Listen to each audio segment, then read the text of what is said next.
Hello, church. Welcome to Psalm 116, 17, and 18. This is going to be wonderful. I feel like just saying, come with me, let's praise the Lord together.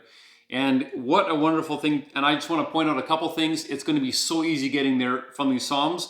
And again, you might get there elsewhere, but here's how I got there in my devotions, and you might enjoy these as well. In 116, verses 3 to 7, talk about the psalmist is writing this from the perspective of somebody who has been going through a really difficult season of life. The cords of death were entangled around him. The anguish of the grave was right with him in his life. And then he called on the name of the Lord to save him. And then the Lord is so gracious and righteous and full of compassion that he saved him. And then he says in verse 7, be at rest once more, my soul. In other words, what he's saying is he is enjoying the peace of the Lord.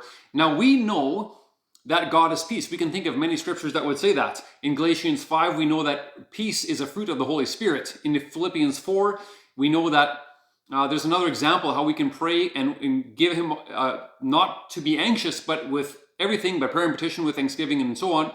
Pray, and then that peace, we can experience that peace from God. And so we know that God is peace. But here in Psalm 116, this guy has experienced that peace and praises God for it. Here's the thing about experience. Experience does not establish the truth. The truth is what it is. God's word is true. And we know based on God's word that he is a God of peace and that he is peace. You establish peace for us. Isaiah 26 says that too. And that is just simply true. However, when we experience it, it affirms in our hearts what we know is already true. And it actually when we experience his peace, it makes the praise come out even easier. But the fact is, God is worthy of praise, whether we feel like it or not. A wise pastor that I recently heard, he said it this way: there's only two times that you need to praise the Lord. When you feel like it, and when you don't. And so with that in our minds, why don't we ask God this question, or talk to him about this and say, Lord, I want to praise you today for all of your characteristics, regardless of my level of experience of them.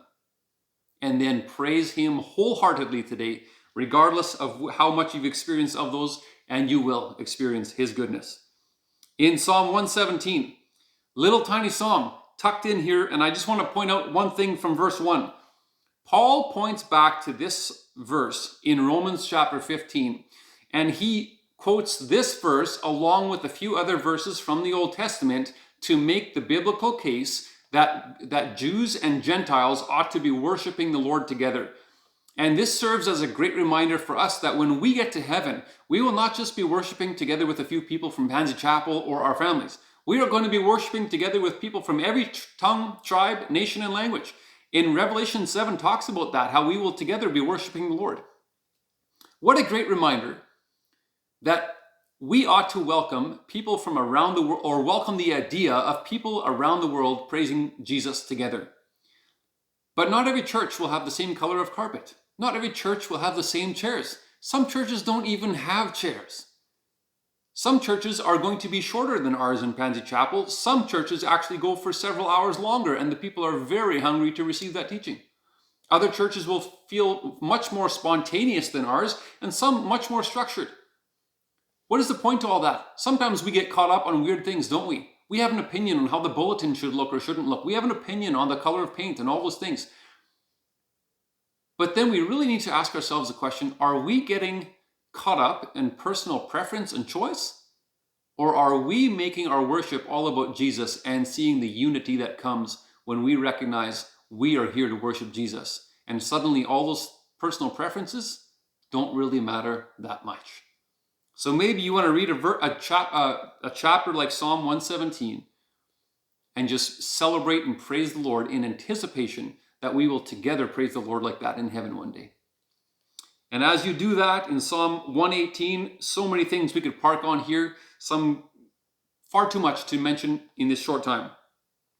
But I want to point out that this is another chapter in which Jesus fulfills prophetic words here. In verse 22, it talks about the stone that the builders rejected. And if you look at Mark 12, for instance, Jesus says, I am that cornerstone which was rejected, but I'm actually the cornerstone upon which you can build your life and ought to. And in verse 25 and 26, When Jesus was coming down the Mount of Olives just before his arrest, this is what they were singing on Palm Sunday. They were saying, "Blessed is he who comes in the name of the Lord." They were singing this psalm. In fact, according to how it's written in Matthew 21, just before they say, "Blessed is he who comes in the name of the Lord," they are saying the Hebrew word Hosanna, which means save, acknowledging that Jesus is the one in whom salvation is found. That is quoting verse 25, "O Lord, save us." They're thinking about this psalm. Church, we ought to get lost in that place of praise, recognizing that for hundreds and thousands of years, people have been praising and worshiping Yahweh and Jesus as one and the same. Jesus is the name in whom salvation is found. And so we ought to erupt in praise today. Would you join me in praising the Lord? If you wanted to, you could even do that right from verse 24. It will bring you into a song that people in my generation know as a chorus. But however the Lord leads you, don't be shy in your praise and worship of him today.